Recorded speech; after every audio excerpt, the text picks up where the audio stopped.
টুকরো করে কত সুন্দর। দেখলাম নাকি সবকটা নিয়ে চলে যাই।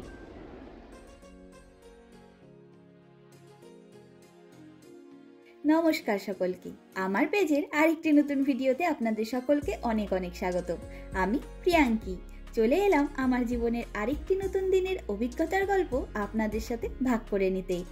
আজকে আমি যেই ব্লগটা শেয়ার করছি সেটা ডিসেম্বর মাসেরই একটি ভিডিও।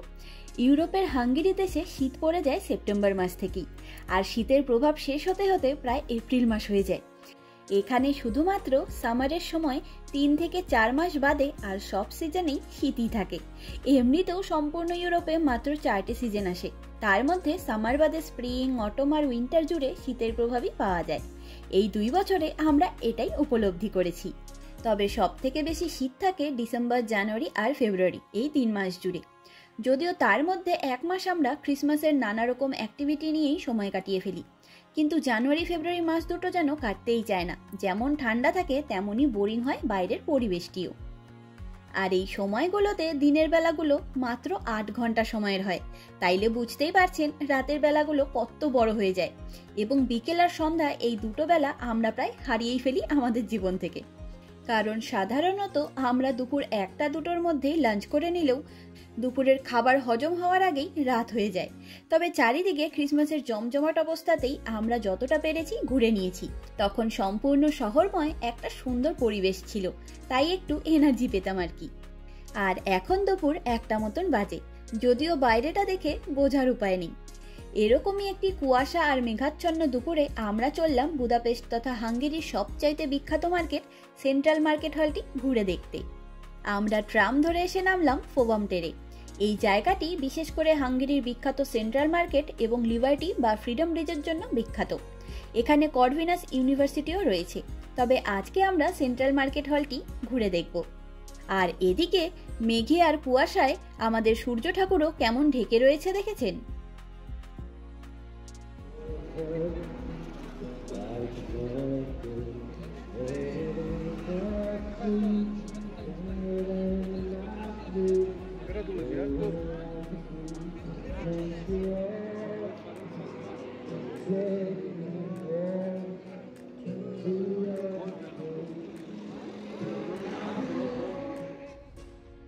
এই মার্কেটটি যেমন আকারে বড় তেমনই বিখ্যাত। এই মার্কেটের সব থেকে বড় আকর্ষণ হলো হাঙ্গেরির ট্রেডিশনাল সকল জিনিসপত্রগুলি এখানে পাওয়া যায়। অসম্ভব সুন্দর সুন্দর সব জিনিস। তবে এই 2 বছরের মধ্যে আমরা সারা শহরের নানা রকম দোকানপাট ঘুরে ফিরে যা বুঝলাম, সেন্ট্রাল মার্কেটের সব দোকানগুলোতে হাঙ্গেরির ট্রেডিশনাল জিনিসের যা সম্ভার পাওয়া যায় তার জুড়ি মেলা ভার। আর তেমনই এই মার্কেটের প্রতিটা জিনিসের দাম। এই শহরের সাধারণ যে কোনো সুভিনিয়ার শপের তুলনায় এখানে জিনিসের দাম বেশ খানিকটা বেশি থাকে। শুধু জিনিস কেন, সেন্ট্রাল মার্কেটটি 3 তলা বিশিষ্ট।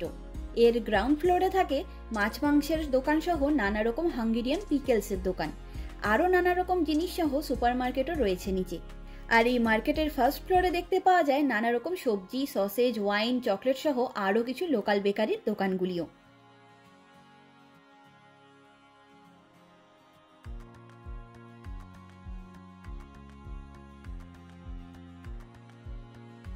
আর ওপরের ফ্লোর থেকে নিচের দোকানগুলিকে দেখতে খুব ভালো লাগে। সবচাইতে বড় ব্যাপার, সম্পূর্ণ মার্কেটের দোকানগুলি খুব প্রপারলি অর্গানাইজড করা রয়েছে। এত সুন্দর করে সবটা সাজানো গোছানো যে কি আর বলবো। আমাদের তো ভীষণ আকর্ষণ করে এই সব দোকানগুলি। আর এখানে এত রকমের জিনিস পাওয়া যায় যে এখানে এলেই আমাদের কিছু না কিছু কিনতে ইচ্ছে করে। কিন্তু এসব জিনিসগুলি বাড়ি নিয়ে যাওয়া খুব চাপের ব্যাপার, তাই এই মার্কেটটাকে আমরা একটু এড়িয়েই চলি বলতে পারেন।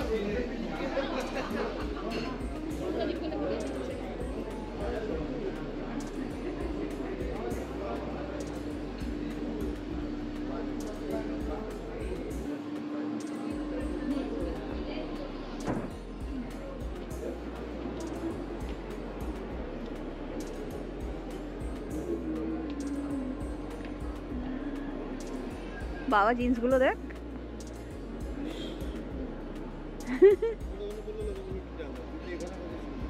না এখন তো এগুলো আবার বেরিয়েছে।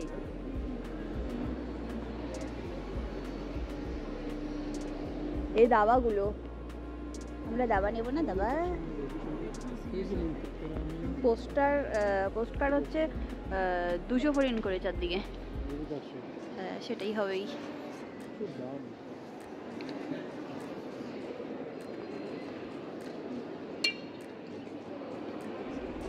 নমস্কার। এগুলো কি কাঠের বাবাই?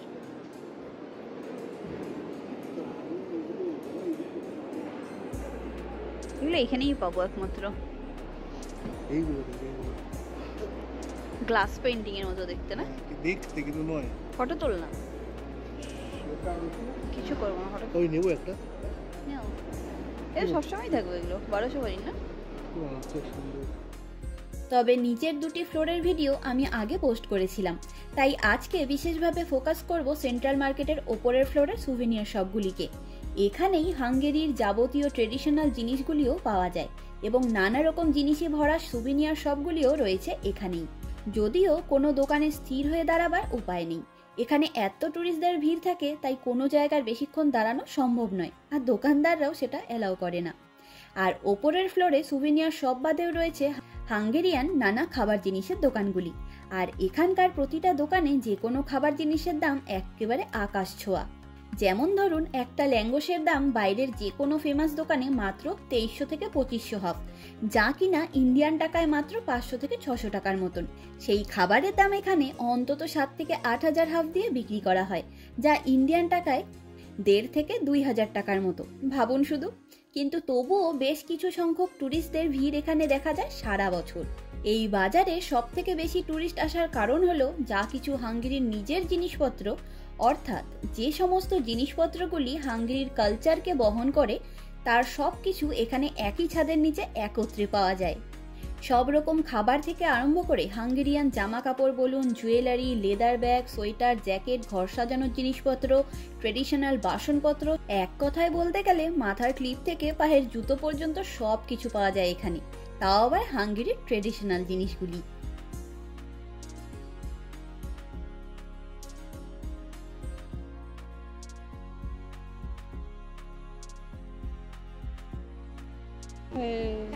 প্রজাপতির মধ্যে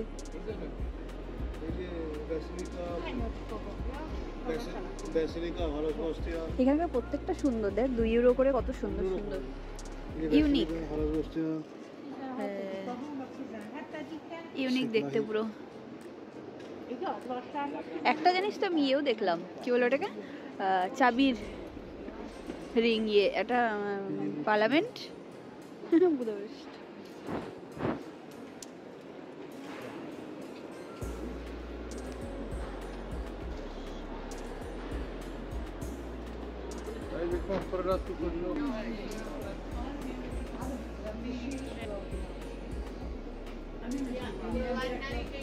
অন্যরকম বল, সবগুলো দাম বেশি, ইউনিক আছে কালেকশন গুলো। এগুলো এখানে 7,500 বলুন, কালকে এখানে দেখলাম কত 4। হ্যাঁ হ্যাঁ,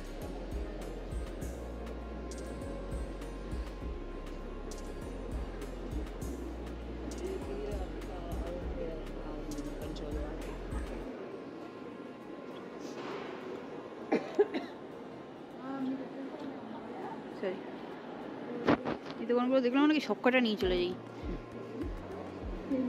তো সুন্দর হেয়ারব্যান্ডগুলোর দাম কত রে? কার্ড 1200 ফরিন, কমই আছে দাম, কিন্তু কি আঁকা থাকবে সেটার উপরে ডিপেন্ড করে বল। এটা 2500 ফরিন, এগুলোই নেবো তাহলে, গোল্ডেনগুলো। এই জিনিসগুলো তো দেখে মনে হচ্ছে আমাদের ওখানকার কোনো দোকান।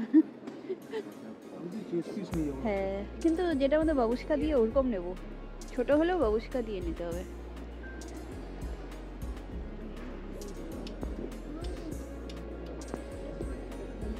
এটা কি কম্পাস? ঘড়ি, কম্পাস না, ঘড়ি। এটা মানে লাইটার। ওইটা ওই উপরে গুলো ঘড়ি, কি দারুণ দেখতে। এগুলো ঘড়ি, আচ্ছা। আর এত রকম জিনিস একত্রে আপনি হাঙ্গেরির আর কোনো দোকানে পাবেনই না। এটাই হলো এই জায়গার বিশাল বড় একটা প্লাস পয়েন্ট। ঘুরতে আসা বেশিরভাগ ট্যুরিস্টদের চারিদিকে ঘুরে ফিরে জিনিস কেনবার সময় বা সুযোগ কোনোটাই থাকে না, তাই ট্যুরিস্টদের জন্যই ভীষণভাবে এই সেন্ট্রাল মার্কেটটি সারা বছর জমজমাট থাকে। এবং এই মার্কেটটি ওপেনিং হয়েছিল 1897 সালে, অর্থাৎ প্রায় 128 বছর পুরনো এই মার্কেট হলটি। তাহলে বুঝতেই পারছেন দেশ বিদেশের নানা ট্যুরিস্টদের কাছে এই জায়গার গুরুত্ব কতটা। এই মার্কেটটি তৈরির আইডিয়া ছিল বুদাপেস্টের প্রথম মেয়র ক্যারোলিক্যামের মেয়রের। একই ছাদের নিচে হাঙ্গেরির সব কিছু পাওয়া যায় এখানে, তা তো আগেই বললাম। আর এই মার্কেটের ছাদটা পেজ থেকে আনা সোলনে টাইলস দিয়ে তৈরি। সম্পূর্ণ বিল্ডিংটি 10,000 স্কোয়ার মিটার জায়গা জুড়ে অবস্থিত। সম্ভবত হাঙ্গেরির বৃহত্তম বাজারও এটি। তবে আমাদের ওদিকে যেমন রাস্তার দুপাশ জুড়ে সবজি এবং মাছের দোকানগুলো বসে, এখানে সেরকম দোকানসহ বাজারগুলি এরকম মার্কেট হলগুলির ভেতরেই বসে থাকে। সবার নিজস্ব দোকান রয়েছে। এরকম মার্কেট হল সম্পূর্ণ বুদাপেস্টে বেশ অনেক কটা আছে, কিন্তু এটা সব থেকে বেশি পুরনো আর আকৃতিতে বড় এবং তার সাথে বিখ্যাতও। আর এসব মার্কেটগুলোর পাশাপাশি তো অগুন্তি সুপার মার্কেট রয়েছে। তবে বয়স্ক লোকেরা, ওই ধরুন আমাদের দাদু ঠাকুমার বয়সের লোকেদের বেশিরভাগ মানুষজনই সুপার মার্কেটের বদলে এসব মার্কেটগুলি থেকে বাজার করতে বেশি ভালোবাসেন।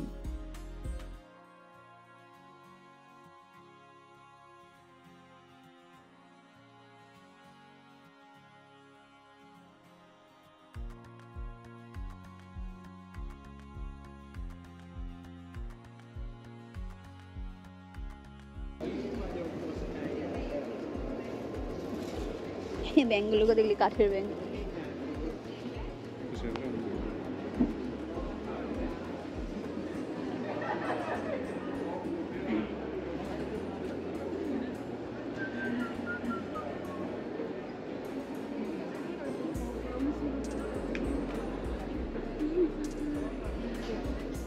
এই মার্কেটটিকে এত সুন্দর করে মেনটেন করা হয় যে বাইরের বা ভেতরের কোনো জায়গা দেখে আপনি বুঝতেই পারবেন না যে এটি এত বছর পুরনো একটি মার্কেট হল, যেখানে সবজি মাছের দোকান থেকে আরম্ভ করে রেস্টুরেন্ট, জামা কাপড়ের দোকান সব কিছুই রয়েছে একত্রে, কিন্তু কোথাও এক টুকরো কাগজও পড়ে থাকতে আপনি দেখবেন না।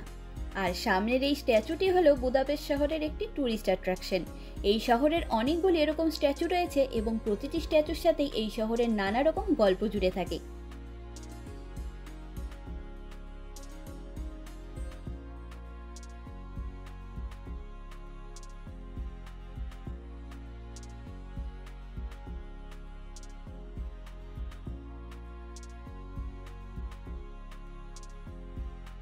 আর এখানে এই সাদা ফটফটা হাঁসের পুতুলগুলি খুব বিক্রি হয়। গরমের সময় অনেক বাচ্চাদেরকে দেখি এই পুতুলগুলি নিয়ে ঘুরতে বেরোতে। দেখতে কিন্তু খুব মিষ্টি এগুলি, তাই না? তবে এই ফ্লোরে একটা বেকারি আছে, সেখানে দারুণ টেস্টি কিফলি পাওয়া যায়, কিন্তু সেই দোকানটা আজকের জন্য বন্ধ হয়ে গেছে। যদিও বেশিরভাগ এরকম লোকাল বেকারিগুলি শুধু সকালটুকুর জন্যই ওপেন থাকে। তবে চারিদিকে ঘুরে ফিরে একটু একটু খিদেও পেয়ে গেছে। রাতের খাবার বাড়িতে বানিয়ে রেখে এসেছি, তাই হালকা কিছু খাবো ভাবলাম। কিন্তু এখানে বেকারিটা বন্ধ দেখে এবারে ভাবলাম আলাদা কোনো একটা ক্যাফেতে চলে যাওয়া যাক।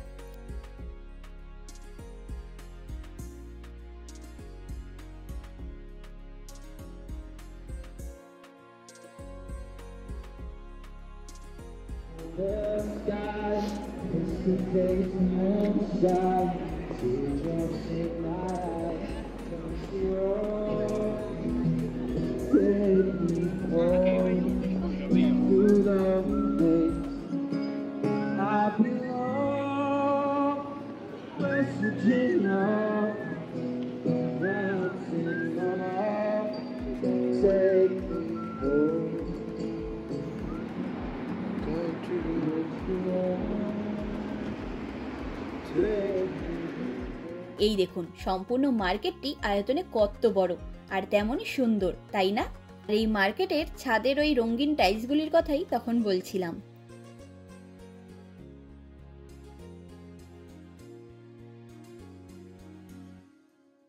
আমরা নদীর ওপার অর্থাৎ পেস্ট অঞ্চল থেকে ট্রাম ধরে নদীর এপারে অর্থাৎ বুদা অঞ্চলে এসে নামলাম।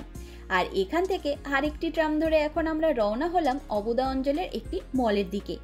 আর সারাদিন পরে কিছুক্ষণের জন্য সূর্য ঠাকুর মুখ তুলে চেয়েছেন। নদীর ওপারে থাকা পার্লামেন্ট বিল্ডিংটির ওপরে রোদ পড়েছে, কি সুন্দর লাগছে দেখতে।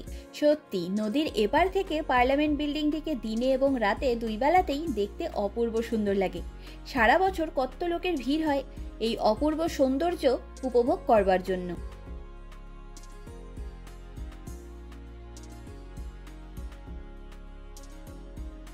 আর অবুদা অঞ্চলের পরিবেশটা একটু অন্যরকম, তাই না? সত্যিই তাই। একই শহরে 3টে অঞ্চল 3 রকমের সুন্দর এবং প্রতিটি জায়গার নিজস্ব আলাদা আলাদা বিশেষত্ব রয়েছে। আমরা এখন এলাম বুদাপেস্ট শহরের অবুদা অঞ্চলে অবস্থিত গোবুদা মলে।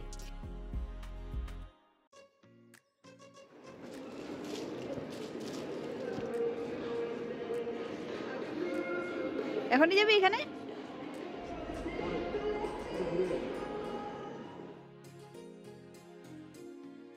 এই মলটিতে হাঙ্গেরির বিখ্যাত স্টুমার কোম্পানির ক্যাফে রয়েছে।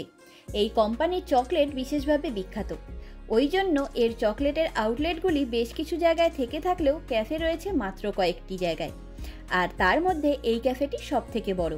তাই ভাবলাম বুদাপেস্টের বুদা এবং পেস্ট অঞ্চলে তখন ক্রিসমাস স্পেশাল নানা মার্কেটগুলি রয়েছে বলে চারিদিকে ভীষণ ভিড়, তবে এখানে এসে বেশ শান্ত পরিবেশের দেখা পাবো, তাই এখানেই এলাম আজ। আর আমরা দুজনে নিজেদের পছন্দের একটা করে হট ড্রিঙ্কস এবং একটা করে পেস্ট্রি নিয়ে বসলাম আড্ডা দিতে। বেশ খানিকটা সময় কাটিয়ে একবারে বাড়ি ফিরবো আমরা। চলুন আজ তবে গল্পের ঝুড়ি গুছিয়ে নিই। দেখা হবে, গল্প হবে পরের একটি নতুন অভিজ্ঞতার গল্প নিয়ে খুব তাড়াতাড়ি। আমার এই ভিডিওটি কেমন লাগলো লাইক কমেন্ট করে অবশ্যই জানাবেন। আর আমার চ্যানেলের ভিডিওগুলি ভালো লাগলে নিজের বন্ধু এবং আত্মীয় পরিজনের সাথে শেয়ার করবার অনুরোধ রইল। আপনাদের সহযোগিতা এবং ভালোবাসা ছাড়া এই কাজ সত্যি অসম্ভব। আপনাদের পক্ষ থেকে পাওয়া একটি লাইক, কমেন্ট এবং সাবস্ক্রিপশন আমার এই ছোট চ্যানেলটিকে অনেক লোকের মাঝে পৌঁছে দিতে পারবে, আর আমিও নতুন নতুন কাজ করবার উৎসাহ পাবো। আজকের ভিডিওটি এখানেই শেষ করলাম। সকলে ভালো থাকবেন, সুস্থ থাকবেন, আনন্দে থাকবেন। নমস্কার।